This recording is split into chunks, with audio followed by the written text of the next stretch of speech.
পশ্চিম বর্ধমান জেলার গোগলা অঞ্চলে রসিকডাঙ্গা তপশিলি মঙ্গল সমিতির পরিচালনায় ২৯শে বৈশাখ অর্থাৎ ১২ই মে থেকে ৩রা জ্যৈষ্ঠ অর্থাৎ ১৭ই মে পর্যন্ত এক হরিনাম সংকীর্তন আয়োজন করা হয়। বিগত প্রায় ৩০ বছর ধরে গোগলা অঞ্চলের এই গ্রামে হরিনাম সংকীর্তন হয়ে আসছে। প্রধানত প্রখর গ্রীষ্মে বৈশাখ জ্যৈষ্ঠ মাসে প্রায় সকল গ্রামে এই ধরনের হরিনাম সংকীর্তন হয়ে থাকে। বিগত বছরগুলির মতন এবারও রসিকডাঙ্গা তপশিলি মঙ্গল সমিতি ২৪ প্রহর কীর্তন ও বাউল উৎসবের আয়োজন করেছে। ৬ দিন ধরে এখানে কীর্তন ও বাউল উৎসব চলছে।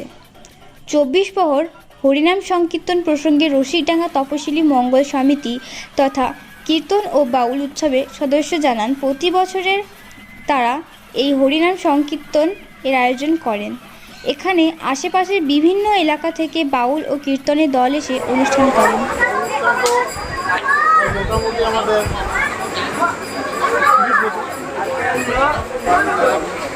এটা আমাদের রসিকডাঙ্গা মঙ্গল সমিতির সহযোগিতা এবং আমার এই গ্রামের মানুষের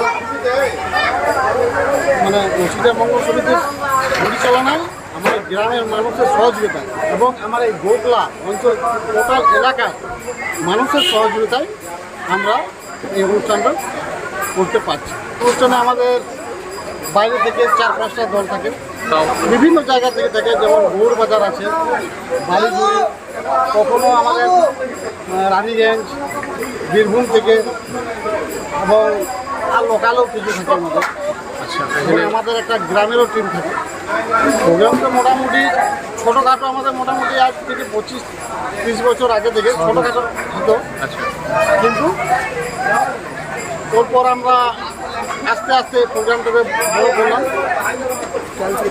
আগামী দিনে চাইছি যে এর থেকেও আরও বড়, আরও ভালো হোক।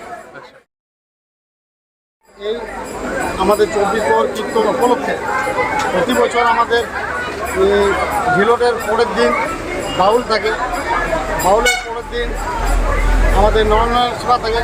প্রায় ৮ থেকে ১০,০০০ মানুষের খিচুড়ি খাওয়ানো হয়। প্রতি বছরই এই হরিনাম সংকীর্তনকে ঘিরে এলাকা ছাড়াও অন্যান্য এলাকার বহু মানুষের সমাগম হয়। কীর্তন ও বাউল উৎসবের বহুলা অঞ্চলের গন্ধ দিবস, কীর্তন গান কুঞ্জভঙ্গ, বাউল গান অনুষ্ঠিত হয়। সমাপ্তি উৎসবে প্রায় ১০,০০০ ভক্ত ও এলাকাবাসীর জন্য নরনারায়ণ সেবার আয়োজন করা হয়। পশ্চিম বর্ধমান থেকে অনন্ত হৃদাসের রিপোর্ট, অ্যাক্টিভিস্ট বাংলা।